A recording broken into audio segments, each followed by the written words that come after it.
Bienvenue dans le chapitre 3 de notre formation.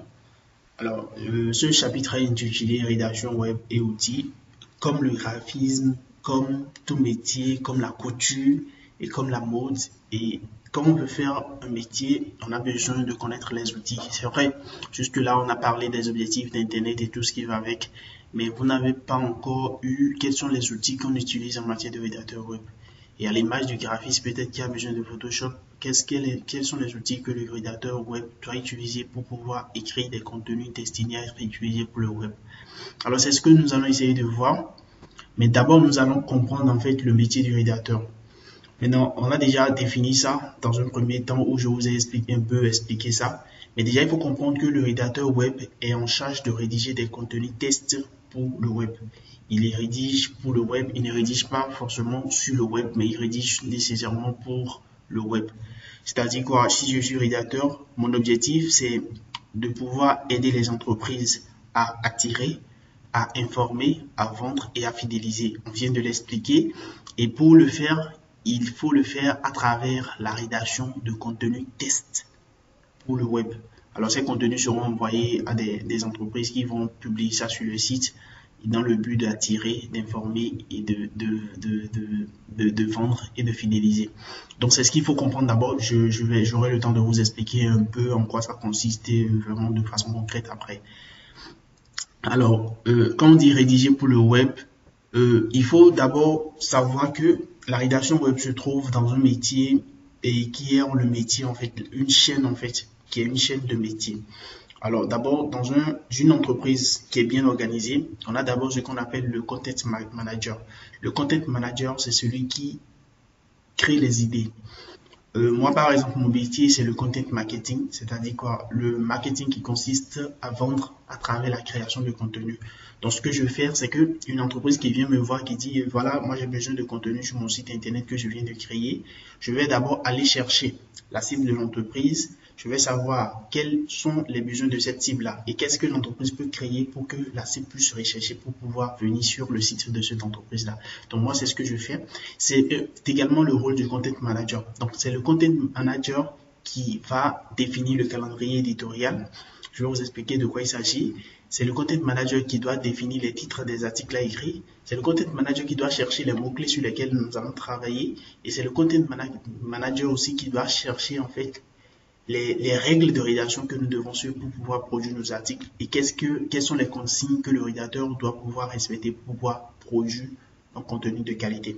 Après, le content manager qui fait son travail, il va maintenant envoyer au rédacteur web qui sera chargé en fait d'écrire le test juste dans Word. Ça se fait juste dans Word. Vous écrivez juste dans votre test dans Word, ou bien dans un document, ou bien dans un éditeur de tests. Ça dépend de comment l'entreprise est organisée. J'aurai le temps de vous expliquer un peu ces spécificités-là du métier.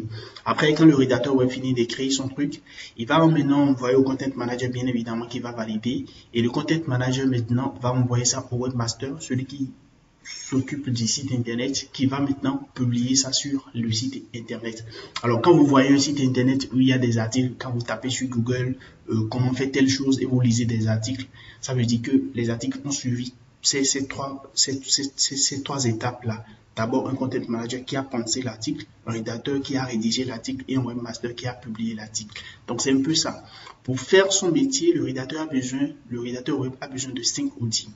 Dans ces 5 outils-là, on a d'abord le premier qui est la connexion Internet, puisque moi, par exemple, je suis en train d'utiliser un outil qui est connecté. Donc, il faut la connexion Internet. Vous aussi, vous avez besoin d'une connexion Internet si vous voulez faire la rédaction web. Donc, vous devez utiliser un portable pour pouvoir faire des recherches. Alors, ça peut être un portable ou bien un PC, tout simplement. Vous avez besoin de smartphone, bien évidemment, parce que le smartphone va vous aider en fait à faire des recherches beaucoup plus rapidement. Le PC, ça peut être long, surtout que vous êtes en train d'utiliser peut-être le PC pour être en train de servir votre test. Il est mieux en fait d'utiliser le smartphone pour pouvoir faire des recherches. Ça permet aussi d'éviter le plagiat ou bien de tout ce qui peut y aller avec. Vous avez besoin bien évidemment d'un ordinateur. C'est pas vraiment obligatoire puisque j'imagine qu'il y a plusieurs parmi vous peut-être qui sont en train de suivre cette formation et qui peut-être n'ont pas en fait un ordinateur. Ce n'est pas du tout compliqué de faire la rédaction web sans un ordinateur. C'est possible en fait de faire la rédaction web sans un ordinateur. Mais dans ce cas, vous aurez besoin de quelqu'un forcément qui a un ordinateur qui va pouvoir mettre les tests en forme. Par exemple, je vais prendre mon exemple. Moi, je travaille avec des rédacteurs qui n'ont pas forcément un ordinateur, mais qui utilisent leur téléphone pour pouvoir saisir le test. Donc, quand ils saisissent le test et ils envoient, pour que le test soit de qualité, moi, je peux après mettre ça en forme de tout, quitte à peut-être ne pas leur payer au tarif régulier. Après l'ordinateur, vous avez besoin d'un calepin. Surtout, vous avez besoin de l'ordinateur pour pouvoir avoir Word, parce que la rédaction web de façon générale se fait dans Word, donc Microsoft Word. Donc, si vous maîtrisez Word, vous pouvez déjà faire ça. Et il y a d'autres missions sur lesquelles on va vous mettre où vous n'allez pas forcément travailler dans Word, que vous allez peut-être travailler dans Google Doc ou bien dans un éditeur de test qui est directement intégré au site web pour lequel vous êtes en train de travailler. Mais de façon générale, vous aurez besoin de Word et puis Word s'utilise sur PC, donc il y a besoin d'un ordinateur. Vous aurez besoin d'un calepin. J'imagine que vous avez déjà un calepin avec vous actuellement. Donc, vous avez besoin d'un calepin et d'un stylo pour pouvoir noter parce que le rédacteur web doit beaucoup noter. À la suite de la formation, on va voir pourquoi il faut noter et comment il faut noter tout ça. Donc, il est très important en fait d'avoir ces 5 outils-là si vous voulez faire de la rédaction web. Je reprends rapidement la connexion Internet pour pouvoir faire des recherches, le smartphone pour pouvoir faire des recherches plus rapidement, l'ordinateur pour pouvoir saisir vos tests, le calepin pour pouvoir noter et le stylo également pour pouvoir noter. Donc, c'est très important d'avoir ces outils-là. Il faut comprendre le métier de rédacteur web comme quelqu'un qui est chargé de rédiger des contenus tests destinés à être utilisés pour le web. Donc, il écrit essentiellement pour le web. Il n'écrit pas sur le web, il écrit pour le web. Donc, les tests qui seront écrits seront destinés à être utilisés pour le web. Et il y a une différence qui se trouve là. Parce que nous tous, nous avons déjà l'habitude de rédiger des tests, mais bon, qui ne sont pas forcément destinés à être utilisés pour le web. Et quand j'écris mon test aujourd'hui, que je veux mettre ça dans un roman, alors j'ai écrit le test, mais c'est destiné à être utilisé dans un roman. Et quand on veut lire par exemple un roman, on se met dans un endroit qui est calme, tout ça, et puis on lit. Alors que celui qui est sur Internet ne se met pas dans un endroit calme.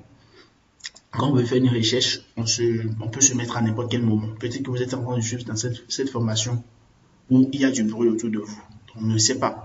Mais alors que si c'est un roman, vous allez forcément chercher un endroit un peu calme pour lire. Donc il y a une différence, une grosse différence entre l'écriture qui est destinée à être utilisée pour un roman ou bien pour un document physique et une différence qui est l'écriture qui est destinée à être utilisée pour Internet. Donc c'est cette différence-là que nous on va essayer de voir parce que l'utilisateur qui est connecté a des exigences. L'utilisateur qui est connecté est très pressé. Il va falloir rapidement attirer son attention. Il va falloir rapidement lui passer l'information.